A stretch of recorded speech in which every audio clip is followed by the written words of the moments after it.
Hello and welcome to Scottish Planner Live, 10 short online sessions that's transforming what was previously the RTPI Scotland Annual Conference. We will be running those sessions for the entirety of this week, so this is us at our midway point. And throughout the week what we have been and will be looking at is how we plan the healthy places that we need across Scotland. Today specifically we'll be looking at what planners can use and source with it for the evidence that they need to support tackling the health inequalities in our country. So a little bit around that as a topic, Scotland at the moment and what has come across in the week so far for us is that we don't have a great record when it comes to health across Western Europe. For some, health is improving, but for an awful lot of our country it isn't, and there are great inequalities in the life expectancy, and that's healthy life expectancy of our population of between 22 and 26 years, depending on where you live in Scotland, be that a deprived area or a non-deprived area. I think as planners we've been aware of Harry Burns telling us these stories up to 10 years ago, and we're still in that circumstance of where we are. We're aware that planning has a role in that, and this week has been about advancing the conversations around our role in delivering a new normal post-COVID and a new importance that we've all reflected on place as we've been confined to our own homes.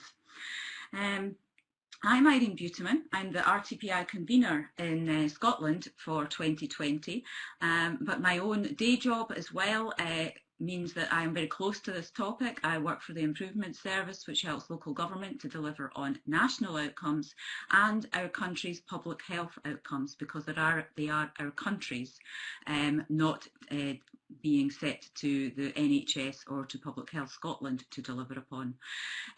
I also work for Public Health Scotland for half of my week, but again that is around embedding the role of place and spatial planning in delivering on Scotland's public health priorities and helping health and spatial planning and local government practitioners and community planning to get together and to work productively together on advancing the delivery of those priorities and addressing them.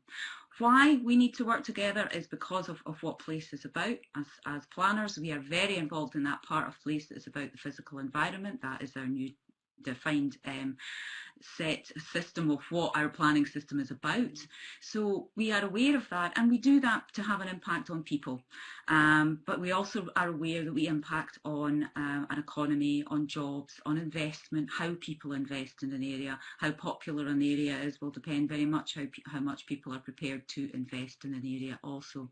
So we are aware of our interventions and the impacts that we have, but for every practitioner sitting and listening today, be that planning, health, community planning, we can have unintended consequences of how we intervene and what we do in a place. And place-based approaches is taking that approach into account, thinking of what others are doing and making sure that any unintended consequences are positive rather than the negative consequences that I've just talked about, the inequality in healthy life expectancy, child poverty, homelessness. How can we work to make sure that we're not doing anything that is negatively impacting and indeed having a positive impact? Our week has been busy. We started with the Minister and the President of the RTPI, and through that we've really gone through a bit of a journey. We started very strategic up there about why on earth are we talking to each other, why should we, and Angela Scott shared from Aberdeen City shared her thinking on as soon as she realised that the social determinants of health, what keeps us well, what keeps us away from the NHS, is actually the conditions in which we live, work and play, she could immediately see that, oh, that's planning. And that's the wake-up moment for her. I hope it's a wake-up moment for all of us, that we have a shared ambition. We're both working towards the same thing. We do, across the country at times, talk. I think we could, and what we've been hearing is that we could be talking more. And we've heard about that today, we've heard about that earlier in the week from Public Health Scotland's Claire Sweeney. But we've kind of focused down as we've gone through the week as well. We've also looked at the role of the 20-minute neighbourhood. We've looked at the ability to work together around a set of public health, place and health themes that give us a consistent set of asks for our nation that if you actually delivered upon, you would end up with a 20-minute neighbourhood. We heard from the Minister of his 100% support for 20-minute neighbourhoods and support and full support to support planning in delivering healthy places. So that was a really encouraging start for us. Yesterday we also heard about the close knits between climate and health, what we do to address climate and carbon emissions. Similarly impacts on health, and that is a very positive and productive, given that at times the biggest focus we had prior to our pandemic was around those net zero carbon emissions. And then this morning we started to look at what has come through in the Planning Act, which is the requirement to assess the impact on health of national and major developments. So, for want of a better way of describing it, a requirement for health impact assessments. That conversation focused around not just looking at health impact to mitigate negative impacts of something, but to actually raise the bar on every development and everything that we're doing. It looked at the contribution that local development plans could have with that, with setting a high level sort of set of what we need to look at within a whole council, but then the need to always drill down and look at a site, thus that need for health impact assessments down at that level. There was a desire for a bit more experience and capacity within planning to understand the health impact assessment, and an opportunity to work more closely with our public health colleagues, both in Public Health Scotland and in the local boards, that sit across Scotland, in order to converse more with them on that. But we ended with a conversation around evidence, which very nicely leads us into today.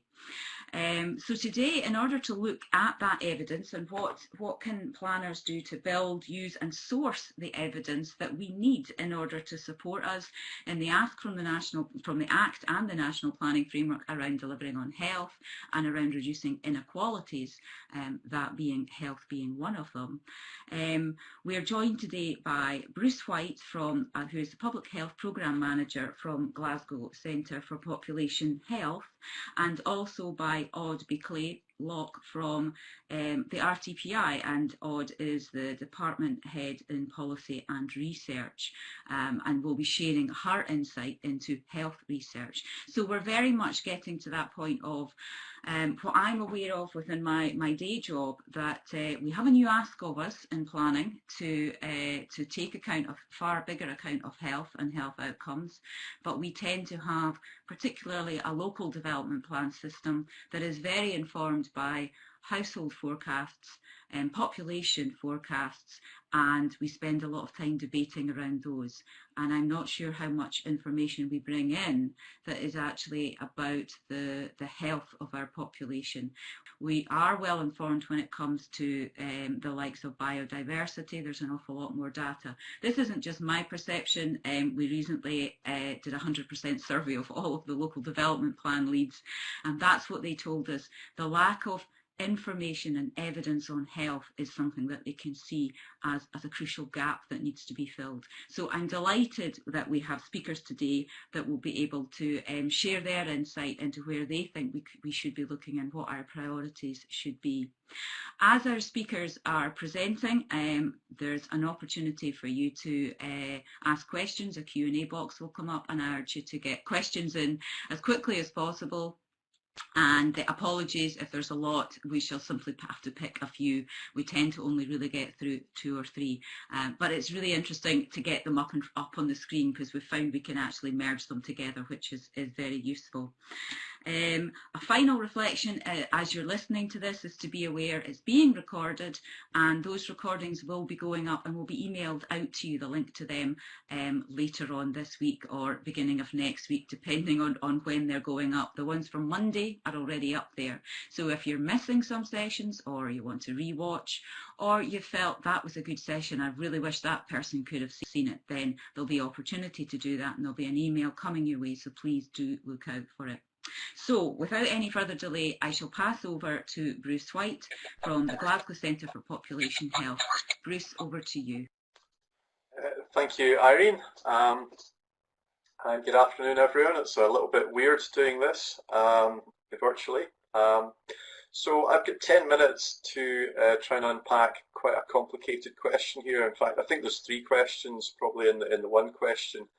So I'll get my caveats in to start off with.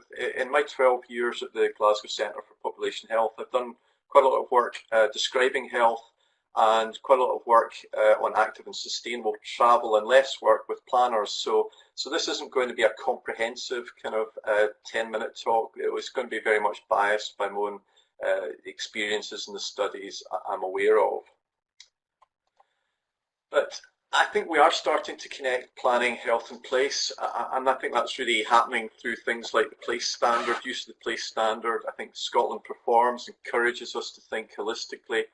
And more recently, as a result of COVID, there's been social systems recovery groups set up by Public Health Scotland that are starting to bring planners and public health people and academics together to think about how we recover from COVID and how we deal with the impacts of it.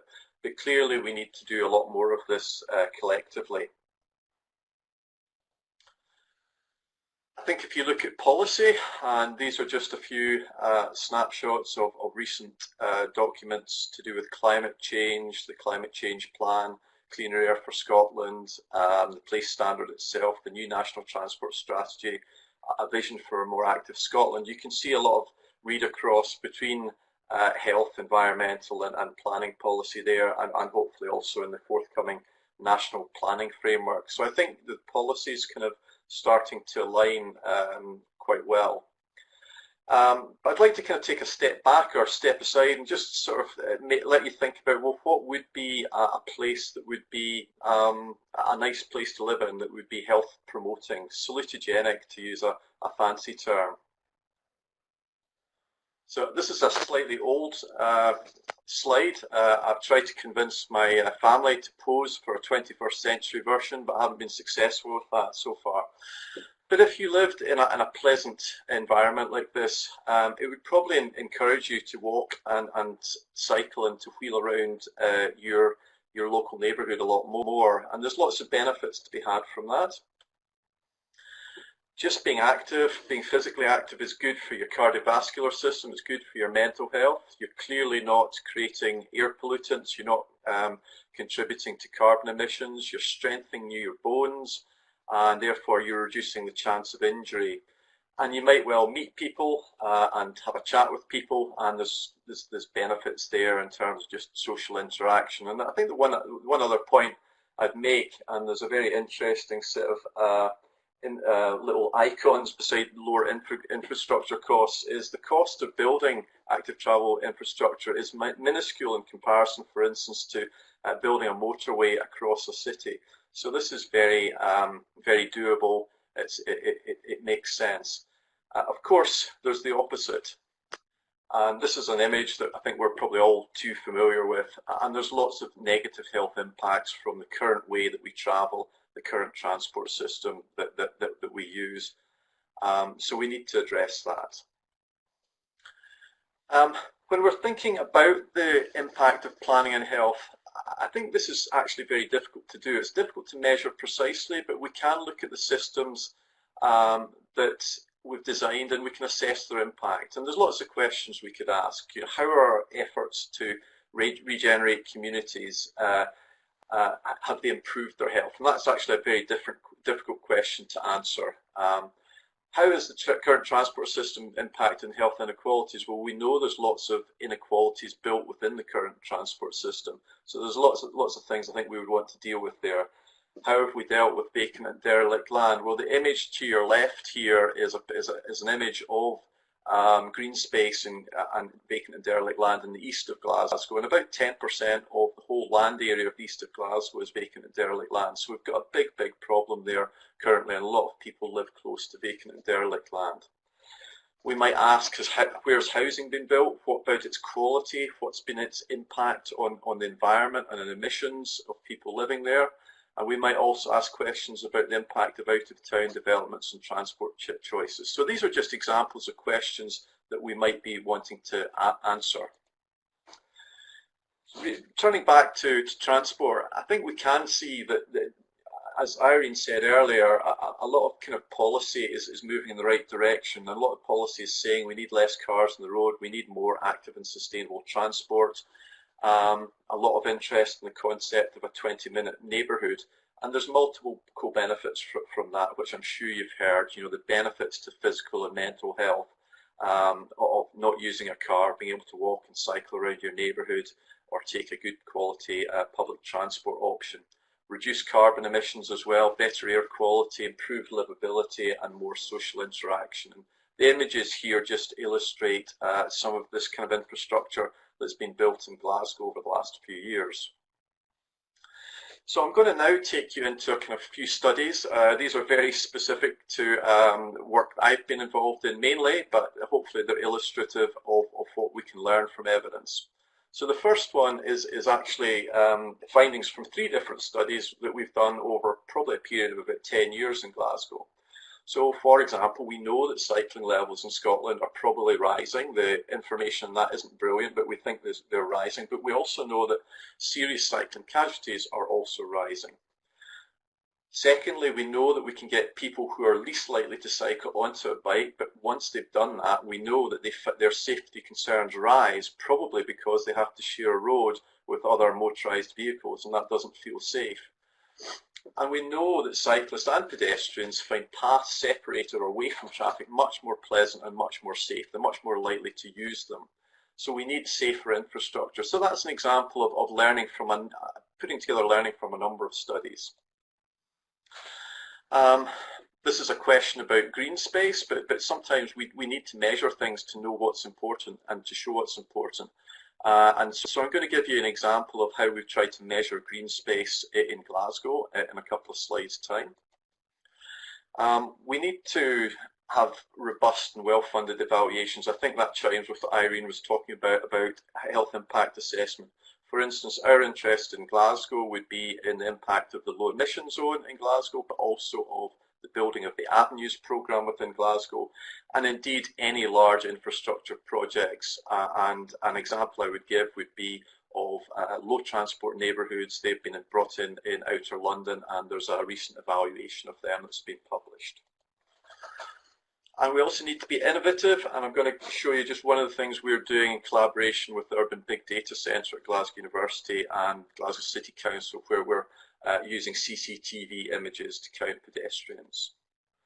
So this example of children's access to green space, this is work we did with the Urban Big Data Centre, and we mapped out how many children within Glasgow, this is the east end of Glasgow again, lived within 400 metres of good quality, grade A park or play area. And so you can see for most children, they do have access. That's the areas in green, but there are areas in brown where none of the children in those areas have access to publicly accessible green space, and there's lots of benefits for having access to green space for development, for physical development, also social interaction and education.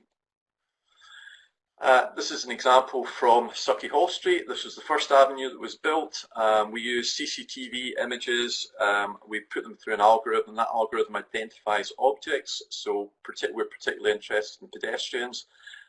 You can also see that this algorithm isn't quite right. It's counted my bike twice, but essentially this is a way of seeing whether this new infrastructure is popular and whether people are using it. I think there's other lessons we can learn more generally, and these are a couple of examples of synthesis that have been produced within our centre. One about the early years and children and young people, and the second one which is about active travel. So if you're interested in those, I'll provide links later on. Irene was talking about lack of information. So these are a couple of websites that I would point people towards. The ScotFo website, that's the website that provides public health information across Scotland, across a wide range of topics. And Understanding Glasgow is a website that we at the Glasgow Centre for Population Health manage, and that has information about public health statistics for Glasgow. This has come in slightly the wrong way.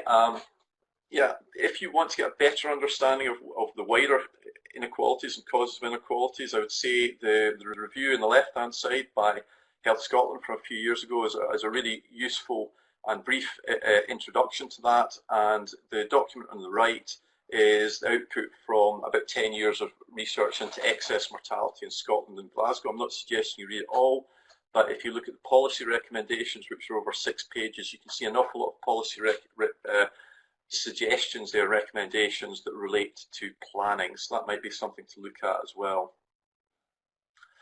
So, do we have the evidence base we need to support decision making and planning for the future? Well, I think the first question, I'm not a planner, so I think I'll leave that to you, and maybe you can get back in the question Q&A to say whether you do have the evidence you need. Are there specific pieces of research, analysis, statistical modelling that can increase our understanding of issues and opportunities? Well, hopefully I've provided a few examples for you, but clearly there's gaps in the evidence.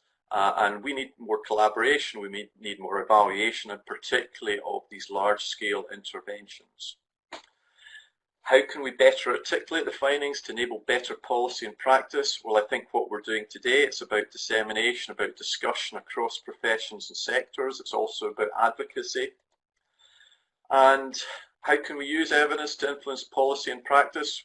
Well, in multiple ways.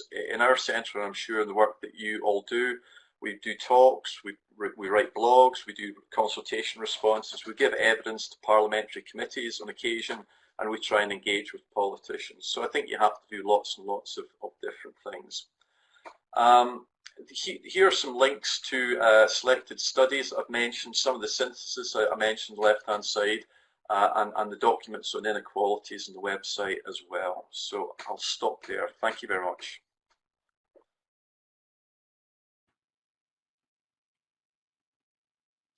Thank you so much, Bruce. What an immense amount of information there, and links. Thank you, and that will obviously all be available for folks to look up later, including myself as well. Thank you. I'm going to pass straight on now to Aude, and to hear about the work that Aude does within the RTPI policy and research unit, from that planning perspective now looking in. But really, I know, Aude, that you are more involved in health research than as being a planner, so we understand that it's coming within that context. Thank you. Over to you. Thank you very much, Irene, and thank you very much for the kind introduction as well. First of all, well, it's a pleasure to be with you today to discuss the impact of planning on health, especially the use of evidence to tackle health inequality, which is a topic which I feel very strongly about and which very much relates to research that we have recently conducted at the RTPI.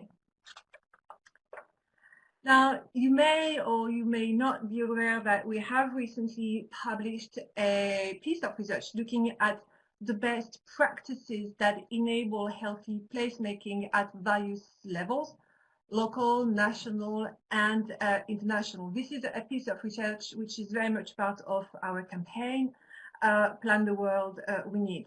Now, I have to admit that this piece of research does not directly address issues around health inequalities, if we understand health inequalities as spatial, social, economic inequalities. Now, having said so, the underlying assumption of this study, of this research, is that healthy placemaking is inclusive placemaking. It is designed around the diverse needs of the population, which then, of course, then very much touches upon issues around equality and inequalities. Now, I think an important point is that although intuitively we might think that issues around health and equality or health and diversity cannot be thought of separately, in practice, a lot of thinking around urban environments tend to focus either on health or on equality and diversity. And I think that actually the current pandemic and the current thinking about the future of urban design post-COVID has actually highlighted quite a lot of that. There's obviously a lot of thinking around increased walkability, across increased cycling, But I also would like to ask, what about what are the consequences of that for the people who can't really have access to roads or who can't cycle? Women with children, for instance, people who have severe disabilities, or so. In a way, it's not because we think about health that the issues around equality or diversity will inevitably follow. Now, the starting point of our research is a rather perhaps a pessimistic or realistic observation, depends on how you see it. We know that it is actually in practice difficult for planners to create or implement healthy places. We know that lack of funding, we know that the requirements or expectations of developers or policy priorities around the number of houses, for instance, all create very important obstacles to the delivery of healthy places. In fact, the evidence is there. For instance, the report which was published in 2019 by the Design Council very well outlined those challenges. And there's also a lot of sort of normative evidence or normative aspirations around what healthy places look like. We talk a lot about the 20-minute neighborhood, but also the model of the 15-minute city, for instance. So we more or less have in mind what healthy cities are like or what healthy neighborhoods are like. But it seems that the problem is more at the implementation level rather than at the evidence level. And I suppose this was the starting point or the background of this research. So based on that, what we did is that we published a call for evidence, which very much focused on the solutions designed by planners themselves to overcome practical and financial challenges associated with the design and delivery of healthy places. Now, this was our data collection exercise. So we received around 15 answers to our call for evidence, which, in fact, given the length of our call for evidence, is actually quite a reasonable amount of submission. Sometimes we followed up the responses by interviews. As you can see from the slides, we received quite a great mix of projects, ranging from local initiatives like the regeneration of a neighborhood close to the train station in France, or the redesign of a pedestrian area in India, to more national initiatives. We had someone who participated to the development of the National Place Standard for Scotland who submitted evidence to our call for evidence. In terms of the main findings, obviously I'm not going to talk about all the findings of this research, but what I think is very interesting is that despite the great variety of submissions and responses that we received, the challenges and solutions to deliver healthy places were very much the same at different levels and in very different places, in fact. The most important obstacles or the most important barriers that were cited in the response that we got were around collaboration, communication, and resistance from local community. Now, we also found that the same skills, especially around collaboration, knowledge development, innovation, negotiation, were all required at all different levels to overcome challenges. We also found that the same stakeholders were always critical to enable healthy placemaking. So overall, we argue that the future delivery of healthy places very much hinges upon 7 actions, which are summarized on this slide. I'm not going to go into detail because I would like you to read the report, obviously. But I think that one of the most important actions, and one that I've already mentioned, is about perhaps moving the debate forward. As I mentioned already, there is actually quite a lot of evidence on the link between placemaking and health, or housing and health, for instance, or transport and health. What is perhaps lacking is perhaps an understanding of what is blocking the implementation of those good principles into practice.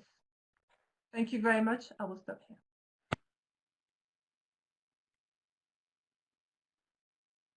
Thank you very much, Aude. That's fantastic. I remember seeing that coming out and delighted that you had submissions on the Place Standard tool as well. Really good. Those are the themes that Public Health Scotland and Scottish Government have been working on for a number of years, and I think we're quite lucky in Scotland to have them. And certainly they've been getting picked up and used across Europe as well, and endorsed by the World Health Organization. So we're getting something right, which gives us a very good, strong starting point. I have some questions that have come through, but I wanted, given I'm the chair, to ask my own first, which it may be more for Bruce, but Aude, I'd be interested in your perceptions, but I realise that you're not directly working in planning. But you talked, Bruce, about policy recommendations. What would be your number one policy that you would like to see across the local development plans, or if we come up to the level of the national planning framework that will be part of our development plan and will be part of what we as planners are delivering upon in the next 10 years? What would be your number one policy you feel we need to focus on? And is the evidence there at the moment for that? Thanks, Irene. Thanks. Small question. I guess, yeah, I'm not sure. I mean, I guess I think we're moving in the right direction. I think if we had a policy that was about doing no harm, or even going further than that, and creating communities that are health creating as opposed to ones that maybe have bad impacts on health and widen inequalities. I think if that was I mean, I expect most policy probably says that, but something that says we will do no harm, and in fact we will try and reduce the inequalities that we see within Scotland. So, you know, by doing no harm, I mean by doing no harm to health, but also to the environment and you know, so something that's quite holistic. I suppose I was struck by what Aude was saying. With all this kind of good policy, why are we not making more progress? And I think there's a question about what for me is what's the blockage. We seem to have good policy, but we don't need to necessarily seem to act on it. And maybe that's just my frustration and impatience. Yeah, I do wonder if the same with what Aude was saying about, you know, that the barriers being around the collaboration and the working together. And certainly what came out in our session this morning was, you know, we could be working more together around the evidence to make sure that we know the questions that we're wanting to answer, so that then we can identify what the evidence is that we need. Aude, what thoughts did you have on the one change that you think Scotland should be going for? And does it are you aware of there being evidence out there, or what came through for you in your research? So obviously, I consider myself more a research person rather than a policy person. Although you could argue that actually you should know about both, really. I can't really speak for Scotland because actually the bulk of the evidence was actually for England. But one of the points which is made very recurrently was about health impact assessments. And what people were saying, people who took part in the research were saying that we know that health impact assessments are very useful. They are not always used. What we would like is for them to become statutory. So that's perhaps one of the most recurring points which was made and which I wanted to convey here. So maybe that's one of the solutions. Thank you. So leading on from that then, and this is one of the questions that's come submitted in, is I think the biggest question that planners have is they get measured on their performance, and it tends to be on the speed at which they process applications and the numbers and the housing numbers and so on. And in moving forward and saying we'll create a better place that enables a healthier life, there's constant conversations around how do you prove that it's had an impact? How do you prove that you've performed and you've delivered a healthier population? And I have no answer, and I feel, well, this is a good question for the two of you to see what your thoughts are on that. We can have individual bits of evidence, but how do we attribute it to the impact that planning has? Can we, and if we can, do we have to stop barking on about that in planning, that, you know, well, we can't show how we're performing if we're doing that? We should just be focusing on the speed of processing and application and whether we've got an up-to-date local development plan. Apologies, I'll go to Bruce first again then, and then on. Thanks again for a nice easy question, Irene. Yeah, I think it's incredibly hard. One of my slides, I showed the work that my colleague David Walsh has worked on for the last 10 years about excess mortality in Scotland. And that report, if you read the whole of it, has got all the theories that have been advanced as to why health has been worse in Scotland than the rest of Western Europe, and why health is worse in Glasgow than in other parts of Scotland.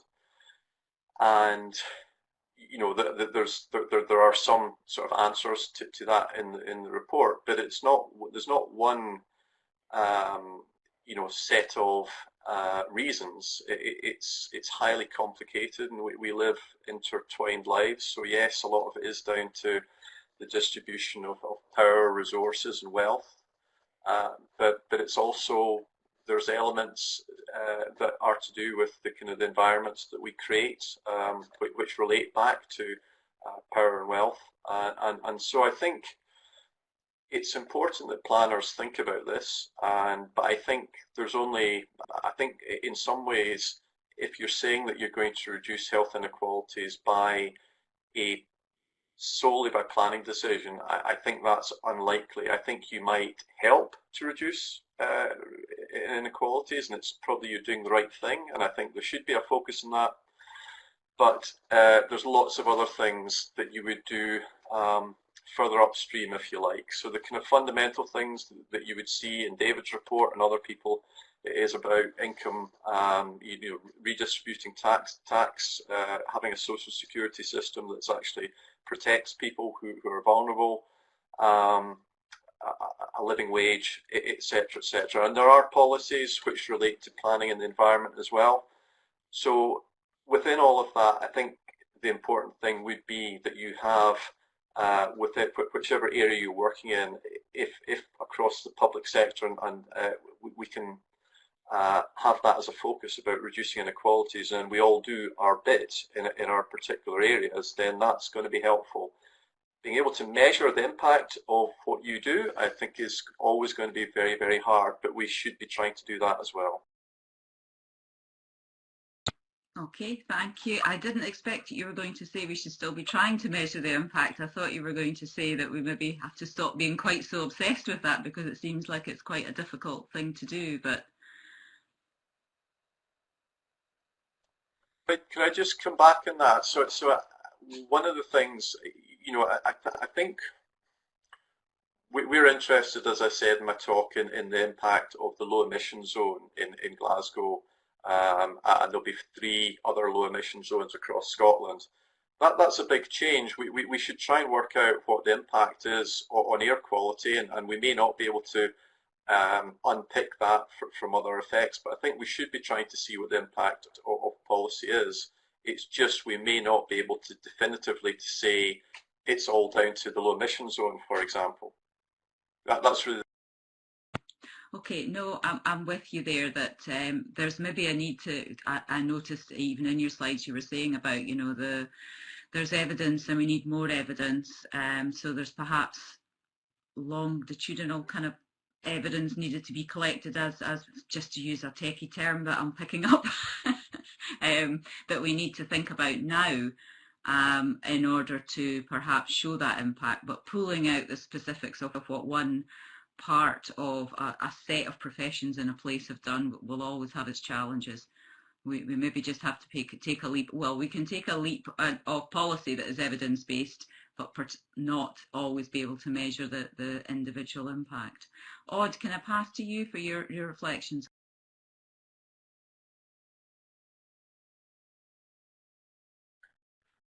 Yes, thank you very much. It's a slightly difficult question for me because as a researcher, and I actually very much echo what you said, Bruce, and what you also said, Irene. Uh, I tend to be slightly cynical around evaluations and impact assessments because as a researcher anyway, because I actually think that you can't make them say whatever you want them to say with the right data and the right modeling. So I'm not always entirely convinced about the evidence behind the particular impact, and I also think that, as you say, it's very difficult to single out the effect of planning rather than other policies on a particular issue. Having said so, I mean, we can't be cynical, and we have to take action. So I think the best thing to do is to adopt a holistic approach that even if planning alone cannot have a particular effect or a particular impact, while planning could be part or should be part of the solution of a particular problem. Yeah, that links in with the whole system approach to delivering on public health in Scotland, is that if you map it all out, it's a very complicated system and you have to drill down to the one bit that you're working on, but that one aspect is still an important aspect to be delivering upon. I just wonder with that, does that mean that we are evidence-led, or are because I just said that, but I didn't really check that with you. Does that mean that our LDPs are evidence-led, or do we need to just forge closer links with other practitioners to be working with them in a place, or which do we feel it would be? Aude, I'll go to you first and then to...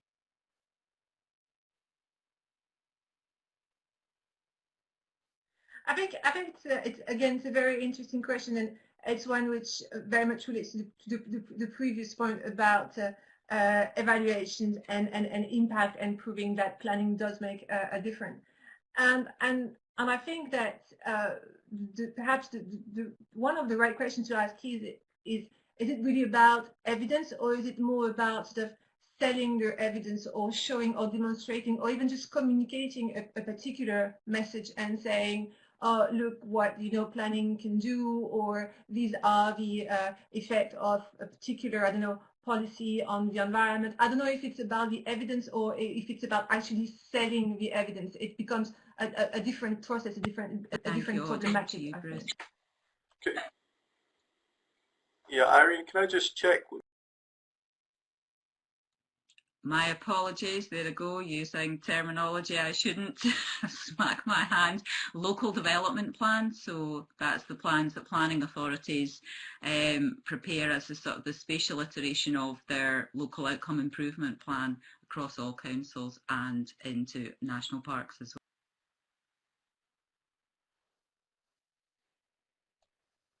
well. No, thanks.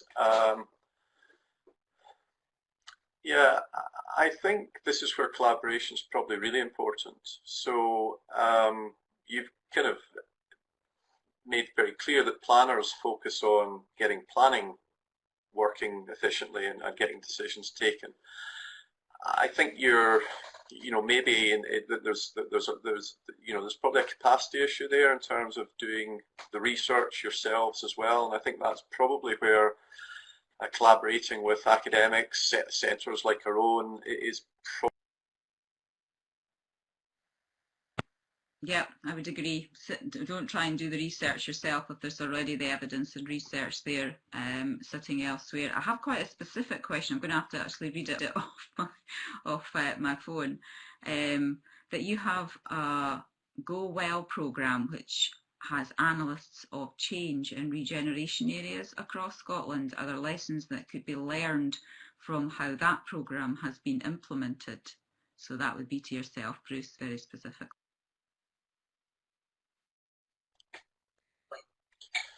Yeah, Go Well, I'm not entirely sure if Go Well's still going. It was specific to Glasgow, and it was about regeneration in different communities across Glasgow, mainly very deprived communities, some of them around about the East End. There was the Athletes' Village, for example, at Kilmarnock was part of the Go Well regeneration, and when the the Commonwealth Games finished, that housing was transferred over to a mixture of social and owner-occupied housing, and there was other bits of housing. It was mainly about housing-led regeneration, but it was also meant to be about involving residents in the research and in the research questions. So it was a very big study. Some of the research was about people who were moved out and had to move to other parts of Glasgow whilst their accommodation, whilst their housing was being renovated, and then they moved back. So it was over about a 10-year period, and I think, you know, the kind of long-term health impacts we probably still don't know. I'm not an expert in Go Well, but I think it illustrated the complexity of doing this kind of work, because you mentioned doing a longitudinal study. Well, part of it was to try and ask the same people the same questions over a period of years, and people move around, they leave the area, and so it was a mammoth task even for a team of researchers to do that. But the idea was to see what the impact of housing-led regeneration was. So that, I suppose that's just an example of a very detailed piece of research, and showed the, if you like, the kind of manpower and the resources that were needed to be devoted to that. Another example, when you were talking earlier, Irene, I was thinking about was the M74 study.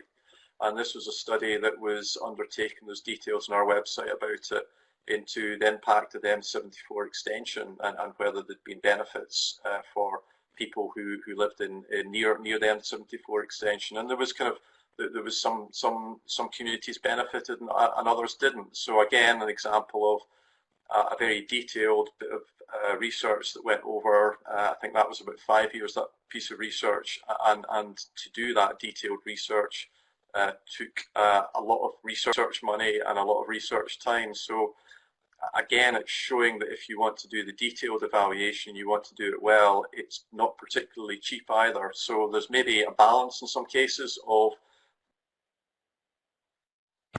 Aude, do you have anything to add in on that kind of research that's actually tracked through in the costs and implications?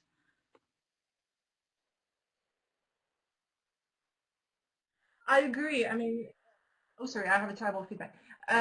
The evaluation, good evaluation work can be extremely costly. Now, I'm not saying that it's not worth undertaking, but it can be very expensive to conduct.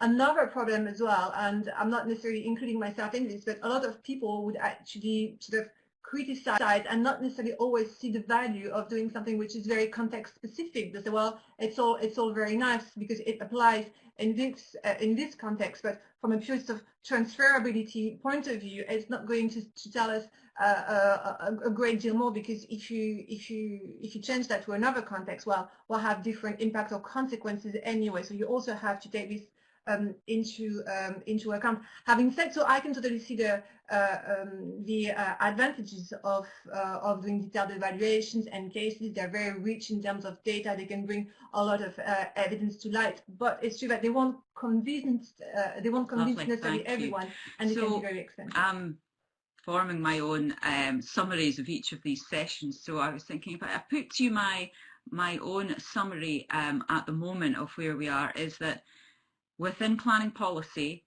working together with others that are working on evidence and research gets us working together, which is great, and can help inform our policy, because there is evidence sitting there. We just need to link up the questions that we're wanting to answer better. But when we get through to that other end of measuring impact, that can be quite a long-term and expensive thing. Doesn't mean it shouldn't happen, but also that in doing it, you won't automatically pull out what was the impact of planning in that, even in that study that you did. You will not be able to pull that out. Is that an accurate reflection? And if not, what would you change? And if it is, I suppose there's something there. Is that okay for planning to proceed on that when it keeps getting asked, but how would you measure it? How do I reply to that consistent question that I get? I seem to I'll go to Aude first and then to Bruce.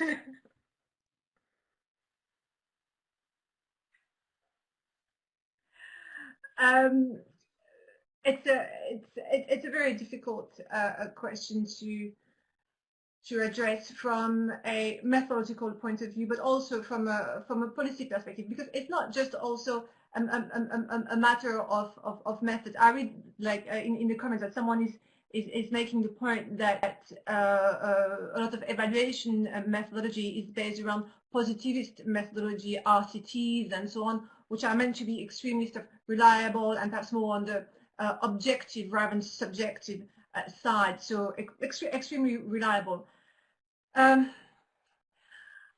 The question is, I think the point is that the difficulties encountered in terms of proving the difference that good planning makes is similar to sort of other areas, and every other kind of subject or profession will have actually the same kind of difficulties. Proving that good architecture, for instance, make a difference is also a difficult matter. So maybe one of the things is to look at what other disciplines have done to prove their values as well.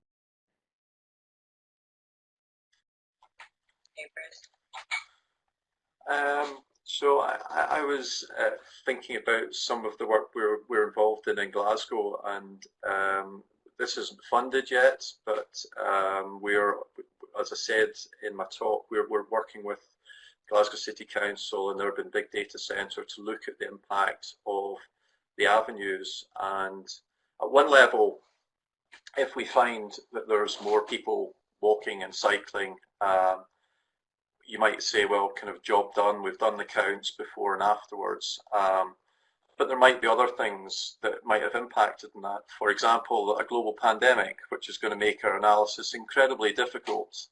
I don't think that that's an argument for not doing it. It just shows that it's going to be slightly more difficult.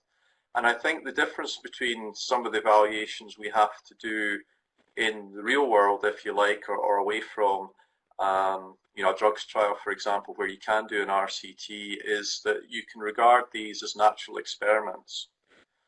By a natural experiment, we're introducing something at a particular point in time, and we're seeing what happens there. So that could be the introduction of restrictions on polluting cars, as in a low emission zone, or it could be about the redesign of streets in Glasgow, which is essentially the Avenues programme. Now, the Avenues programme has got £115 million behind it, I'm told, through the city deal. Even if 1% of that budget was spent in evaluation, you could get, I think, some very good evidence. It might not completely, watertightly say that the Avenues has had this particular impact, but I think you would get a lot of good evidence. And I think there's maybe too many large infrastructure projects where we just don't even do the basic evaluation. So I think having a proportion. Thank you, Bruce. You can see the question coming in there about, is there not something about this being able to demonstrate that planning has provided the right opportunity to deliver on that outcome, as well as obviously everyone else in the round delivering upon that. I'm just reading as we're going here, and that, as you've said yourself, Bruce, research and evaluation takes time. How can we convince people? Oh goodness, we're flowing now at 6 minutes to go. There we go. How can we convince people of the importance of robust evidence in a world where political priorities, and then I can't read the rest of the comments. I have to say, coming back to that robust evidence, I don't know that we need to convince people that that evidence is robust. I think it's just being quite clear about how accountable it can be purely to planning, and I think that's what we've kind of been bottoming out in what we've been discussing. One question I did have around, and there's somebody talking there, identify good and poor health areas to see if the planned environment has contributed rather than wealth. Bruce and Aude, but particularly as I can see this as a Glasgow issue, Bruce, can we identify good and poor health areas and see if the planned environment is contributing more than wealth, or are there such variations in wealth and the physical environment in deprived areas that the two are really influencing each other, I would expect. I'll go to you.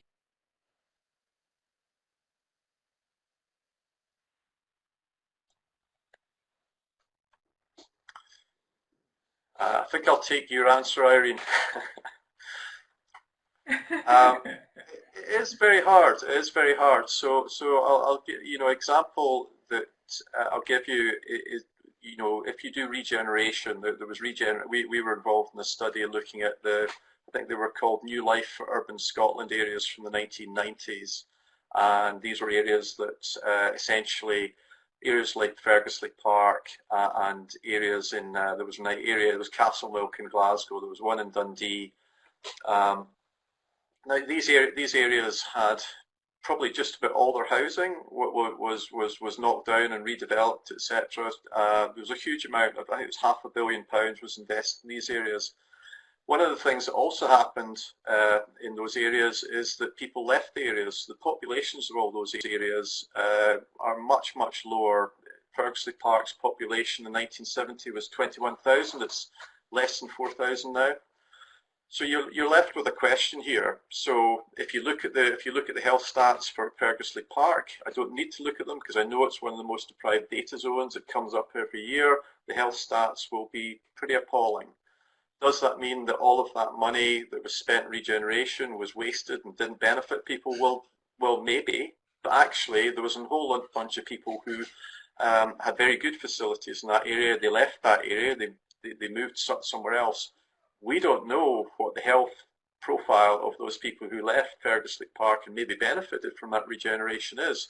So it just shows how difficult it is to pin those kind of things down. So I mean, a lot of the kind of changes that you might make and some of the things that GoWell did. I mean, the housing is much better. You wouldn't not do it. You might have a question about who benefits from that, because if it's then sold on and it's people who are slightly richer who can buy those houses, then there's an inequality built in there, and you could argue that it's gentrification. But in some senses, there's some regeneration I think you would just do because, remediating vacant and derelict land, why wouldn't you do it if you had the funds to do it? Whether you then get a health benefit for the original population. Thank you. So I'm going to close then with a final question, slightly turning on that, because I think we do all hear of regeneration schemes that happened and gentrification and it not really helping the local population that were originally in an area. The support and the conversations we've been having about 20-minute neighbourhoods are very much focused on people ageing in an area. They don't move on from it. It's about them meeting their daily local needs, not their weekly ones, but their daily ones, continuing in that area, and a different approach so that people stay where they are and don't move away because of the cost of housing or the cost of a business or whatever. I wonder what your thoughts are on that as a way forward, and do we start now looking at the evidence around that and around a shift in approach of a 20-minute, because it seems that it needs a slightly different approach so it doesn't become a regeneration scheme that actually just leads to perhaps exacerbating inequalities in some way. I'll go to Bruce and then to Aude, and it really is a minute each, I'm afraid.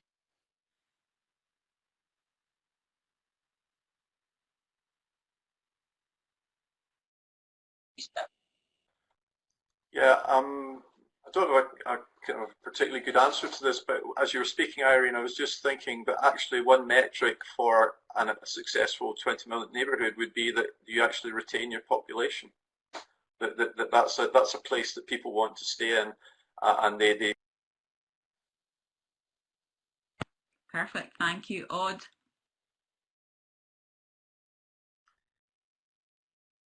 Well, I could not agree with that. So I agree with that. I also think that beyond the 20-minute neighborhood, there's also, I think, the model of the 15-minute city, which also is very interesting impacts are slightly different, but this one, the 15-minute city, is one that actually lacks evidence, one of the rare ones, because it hasn't really been implemented yet. So there's scope for a lot of evidence. Lovely. And good point to stop. It brings us full circle round to the conversations that we've been having.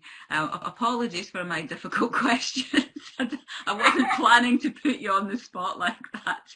And thank you for your very informed and experienced responses.